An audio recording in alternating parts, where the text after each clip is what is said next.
ವೀಕ್ಷಕರೇ, B news nation ಕನ್ನಡಕ್ಕೆ ಸ್ವಾಗತ. ನಾನು ಶುಭಾ ಹತ್ತಳ್ಳಿ. ಕಾಂಗ್ರೆಸ್ ಕಾರ್ಯಕರ್ತರಿಂದ ಹಣ ಹಂಚಿಕೆ. ಕೋಲಾರದಲ್ಲಿ ಕಾಂಗ್ರೆಸ್ ಕಾರ್ಯಕರ್ತರಿಂದ ಹಣ ಹಂಚಿಕೆ. ನಾಮಪತ್ರ ಸಲ್ಲಿಕೆ ವೇಳೆಯಲ್ಲಿ ರ್ಯಾಲಿಯಲ್ಲಿ ಭಾಗವಹಿಸಿದ್ದ ಜನರಿಗೆ ಹಣ ಹಂಚಿಕೆ ಮಾಡಲಾಗಿದೆ. ಕೆಎಚ್ ಮುನಿಯಪ್ಪ ನಾಮಪತ್ರ ಸಲ್ಲಿಕೆಗೆ ಆಗಮಿಸಿದ ಜನರಿಗೆ ಒಬ್ಬರಿಗೆ 300 ರೂಪಾಯಿಯಂತೆ ಹಣ ಹಂಚಿಕೆ ಮಾಡಿದ್ದಾರೆ. ರ್ಯಾಲಿಗೆ ಆಗಮಿಸಿದ ಜನರ ಬಗ್ಗೆ ಮುಖಂಡರು ಪಟ್ಟಿ ರೆಡಿ ಮಾಡಿಕೊಂಡು ಇಂತಹ ಕೆಲಸ ಮಾಡಿದ್ದಾರೆ. ಇದು ಕೋಲಾರದಿಂದ ಇಮ್ರಾನ್ ಖಾನ್ ರವರ ವರದಿ.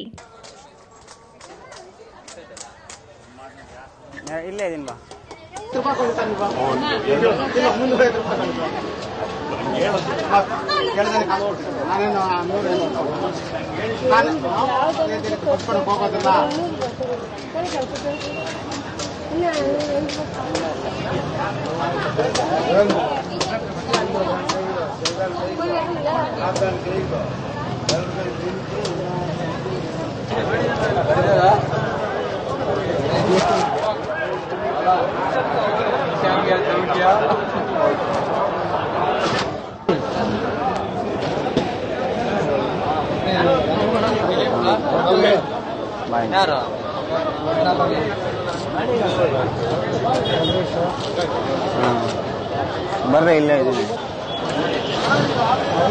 ಕೊಡ್ತಾ ಇದ್ದಾರೆ. ಇಲ್ಲೇ ತಗೊಂತ ಇದೆ. ಹೆಸರುಗಳೆಲ್ಲ ಬರ್ಕೊಂತವ್ರೆ. ನಿರಂತರ ಸುದ್ದಿಗಾಗಿ ನೋಡ್ತಾ ಇರಿ ಬಿ ನ್ಯೂಸ್ ನೇಷನ್ ಕನ್ನಡ.